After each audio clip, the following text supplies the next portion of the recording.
Boy, I tell you, I apologize for that interruption.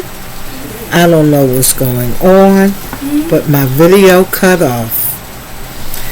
I don't know how much of the last video got, but the Seven of Swords is what we were discussing. And the Seven of Swords, it helps you when you find yourself struggling through inner conflict and frustration. You may be experiencing a challenging situation where you have no control, leaving you with a sense of futility and helplessness. Thoughts and actions that do not express your true self may begin to arise. Now that's the beginning portion of the Seven of Swords. The video cut off when I was telling you that if your thoughts are scattered and you feel as though you're standing on shaky ground, the Seven of Swords brings clarity to cut through confusion and futility, guiding you through fear and limitations to a place of stability and balance. Conflicts will soon dissipate into light and spiritual wisdom and mental courage. The Seven of Swords moves you to take a righteous path in the face of diversity. Okay? That's the Seven of Swords. Now that should clarify for the first energy, which asks the question, what is the essence of the problem? Okay?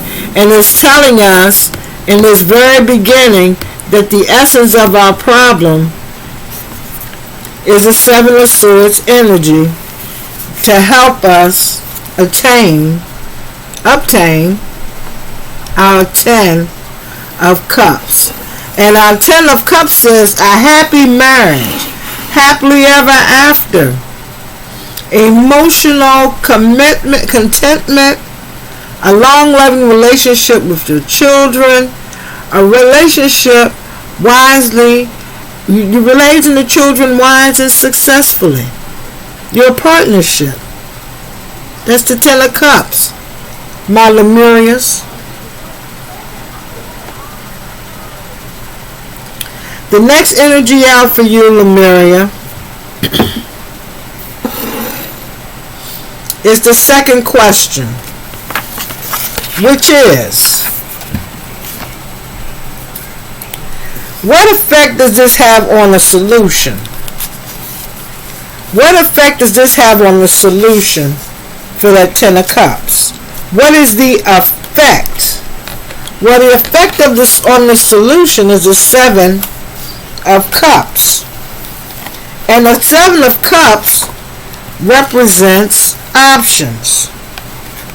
Okay? It represents options.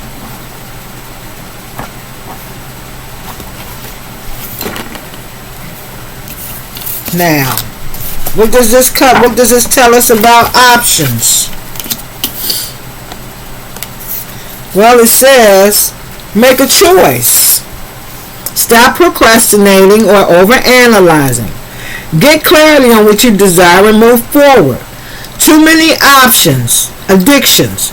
So, in the effect on the Ten of Cups, which is your major problem, and the fact that you need clarity,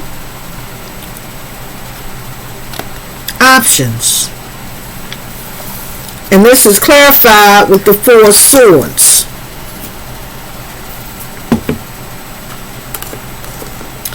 The clarity card is the Four Swords. The Four Swords means you need to go underground. From looking at this picture, you need to hibernate. And in your hibernation, deal with your deepest of emotions, because underneath the possum and the bears underground, this Indian is in a spiritual dream.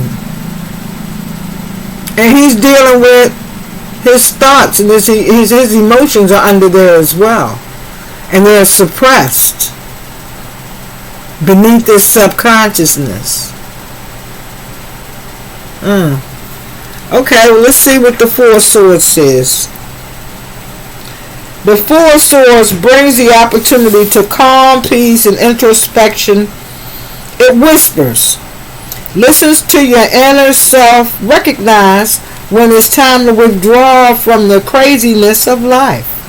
It signals pressures and stresses in life are getting out of control, creating mental tension that is unhealthy for the body and the spirit. That's why you went so deep underground.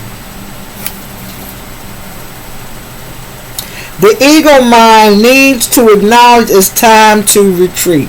So in your ego, time to retreat. That's that possum energy. Play dead. The key to the Four of Swords is removing yourself from outside influences and distractions, taking time to decompress, reconnecting to your purpose, thus revitalizing the body, mind, and spirit. The gift of the Four of Swords is rest, regeneration, and healing. The Four of Swords is similar to the path of the labyrinth. The labyrinth's path is a meditative journey of leaving the active physical realm behind, leading you to a realm of spirit to commune with your divine self, bringing back new insight into your world. The Four of Swords represents a time out from the daily pressures and difficult situations, with a need to seek a place of peaceful seclusion for solitude and regeneration. Okay? So in all these options, you need to take a break. That's what that's saying.